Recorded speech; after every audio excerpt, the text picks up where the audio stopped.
Hi, I'm Kate Moody. Welcome to the preview of the Music, Composing, and Creativity for All Students course, which outlines the creative method of teaching music. I've been using and developing the creative method with my students for 30 years, and I love it, and I'd love to share it with you. The course is geared toward piano teachers, but instrumental and vocal teachers will also benefit from it.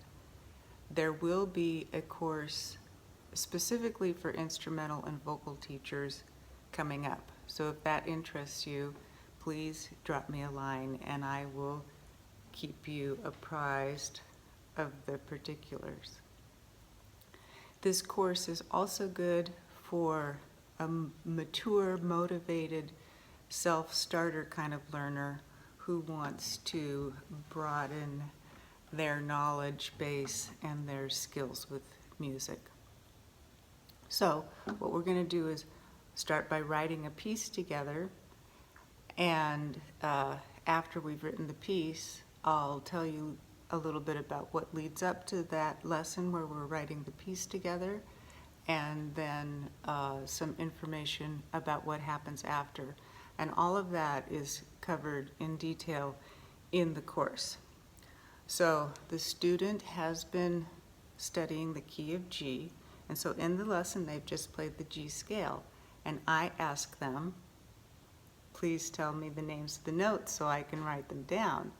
So that's helps them, reinforces their learning of the notes, and I'm checking that they actually know the notes. So they're telling me G, A, B, C, D, E, F sharp. I write them down, and I do that on the left side of the two blank facing pages. We're going to use the left page to write the letter names of the notes, and then we'll be scoring or notating on the right side. And I highly recommend using wide stave manuscript paper. It makes it much easier to draw notes for beginners and really for anybody. So they've told me the scale, and I say, what's your favorite note? And they say G. So I write down G. And then I come up with a note. It's my turn. So I say F sharp.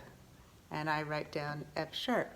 And just a word to the wise, try not to choose C here, because that will sound like 5-1, 5-1, going from G to C, and that's a little bit difficult to work your way out of. So just don't go there.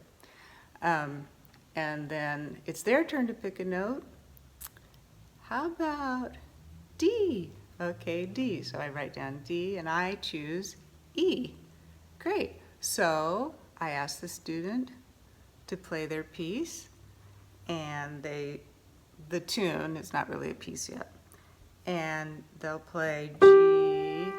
Sometimes they'll go way up to there, and just for a beginning, there's not really anything particularly wrong with doing that, but when you're beginning, you want to keep the notes pretty close together. So how about trying this F sharp that's right there next to the G? Ah, and then there's the D, and then the E. Hey, that's kind of pretty. How about playing it with your other hand? So whichever hand they started with, they'll play it with the other hand.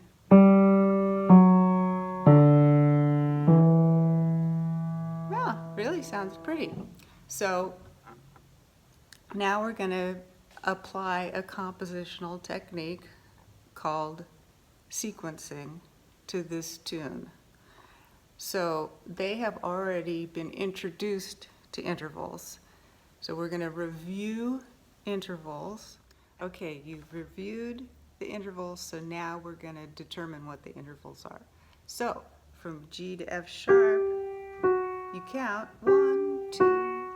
So that's a second. So I write that with a little arrow going down because you're going downward I write second, and then from the F sharp to the D, F sharp, E, D, 1, 2, 3, that's a third. And from the D to the E, oh, then I make a little arrow to indicate that it's going down, and then going up to the E. So now let's choose another note to start that pattern on. How about E? And you can do try lots of different things to really pick which ones the student really thinks sounds the best. But for time purposes today, we're just going to start with E. So they go down a second to D, and then down a third to B, and then up a second to C. So then they try playing it.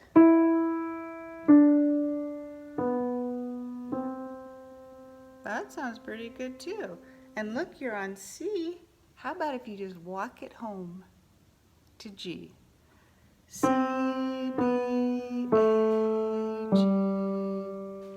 Nice. So now play the whole song.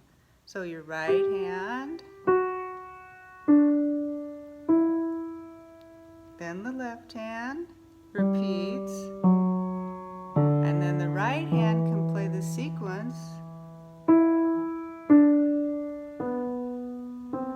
and then the left hand can take over and walk it home to G. And now we need to figure out what the counting is.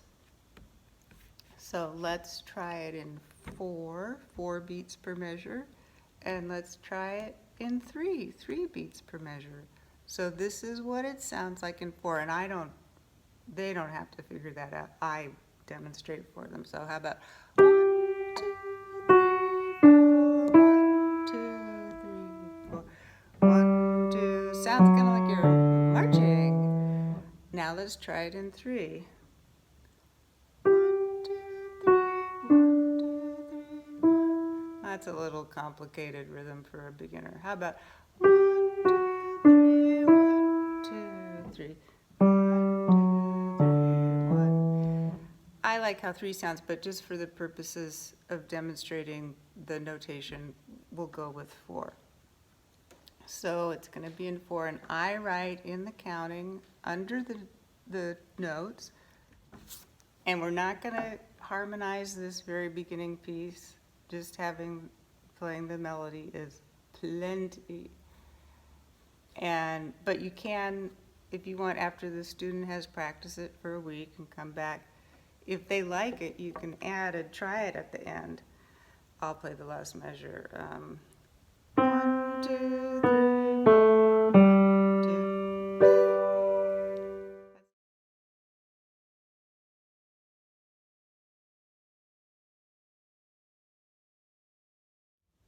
Okay, it's next week, and we're going to begin notating. We're going to use note reminders, which they've been introduced to, and doing this is a way to help them practice using them and learning them. We've got the counting here, 1, 2. We can see that G has 2 beats. So we're just going to draw the note heads at first, per measure. We draw a whole measure full of note heads. That's 4 beats. I'm just reminding the student, not you. You know that. Okay, so we go every good, and I draw very lightly. I draw the note head. And then I say, you draw over that. So they draw over my note head. And then I'm going to say, well, where's the F sharp? So that's right below, so we can just go down. Oh, but don't draw it too close, because you need to be able to see that there's 2 beats from this. G has 2 beats, 1, 2, so then we're going to put the F here. Where's the D? And however you want to determine where the D is, but that's a little closer because this one only has 1 beat. 1, 2, 3, 4. So you can sort of visually see the beats, the distance, the space between the notes. So that's 1, 2, 3, 4. That's 4 beats. So now you're going to draw a bar line. So a little bit, give this guy his 1 beat worth of space, but then you're going to draw the bar line from the top of the staff all the way through to the bottom of the lower staff. So then they draw over my lightly drawn. So now we're going to add the stems on the notes, which are 3 spaces long. And then you go into the which direction the stems are going to go according to their position on the staff. So these are all going up. So I draw very lightly. 1, 2, 3. There's 3 spaces. 1, 2, 3. 1, 2, 3. And then since this has 2 beats, it's a half note. So you don't color it in, but then they color in the other ones. Okay, so now we go to the left-hand notes, and we're not going to get into which G it is. I'm just going to direct them by saying all cows eat grass on the space notes. So there, they draw that one.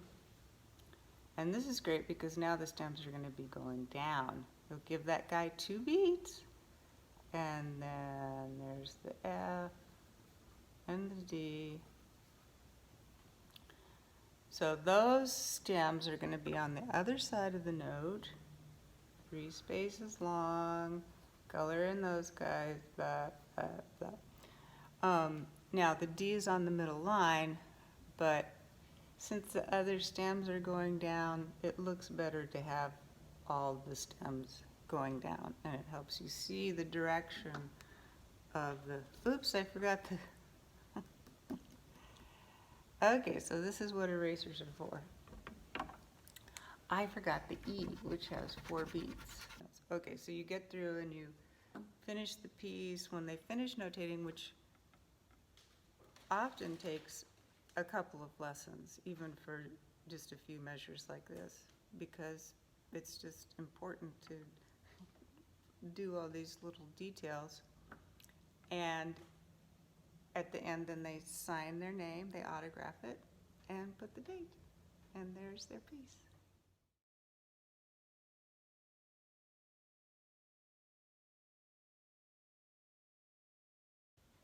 There are several weeks of lessons before writing a piece in the key of G. They've been starting to read music using their book. I like Teaching Little Fingers to Play by John Thompson just because it's got music that stands up over time. It's actually music, and there's a great duet book. It's called The Ensemble, so the teacher can play along. So then they're really creating music as they start, and there's more of that listening and counting, applied when we're working together. They get to find out, oh, this really is important to help us stay together. They've learned the C scale. They've learned a triad. They might have learned more than one triad, but definitely one triad. They've been introduced to intervals and the note reminders.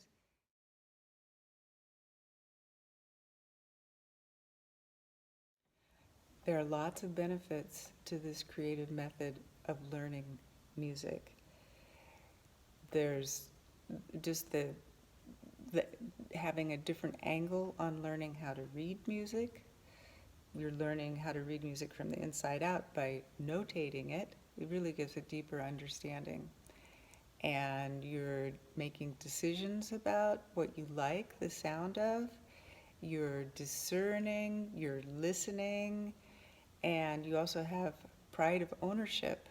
This is the student's piece, and the parents love that too. And when you teach the scales and chords along with this creativity and along with learning pieces in all of the keys, it all makes sense. It's a holistic way of learning all of the keys. It takes about 2 to 3 years to get around the circle of fifths. Students learn pieces from playing and composing around the circle of fifths.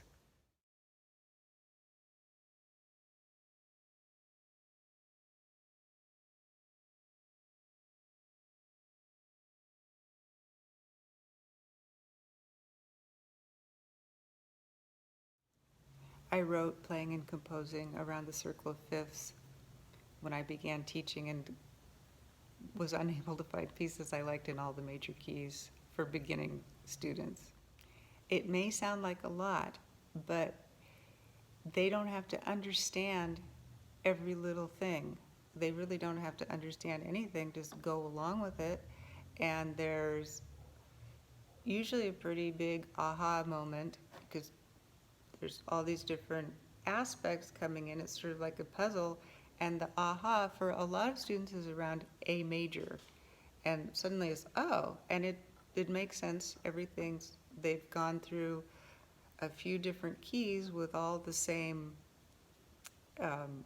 concepts for each key.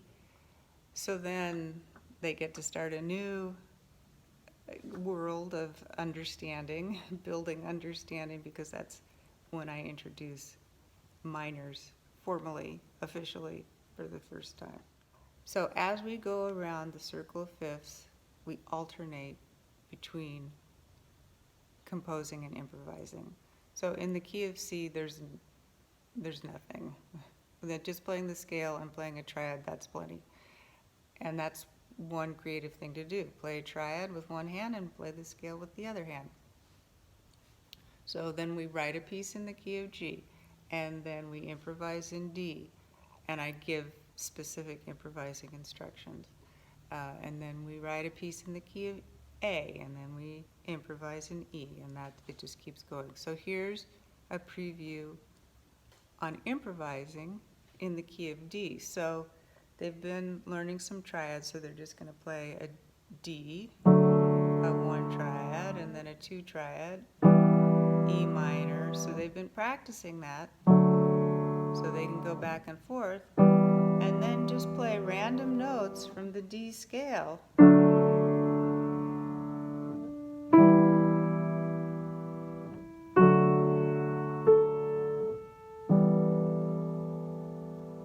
And if they can't handle the triads, if that's too much, they can just do an open fifth, going back and forth.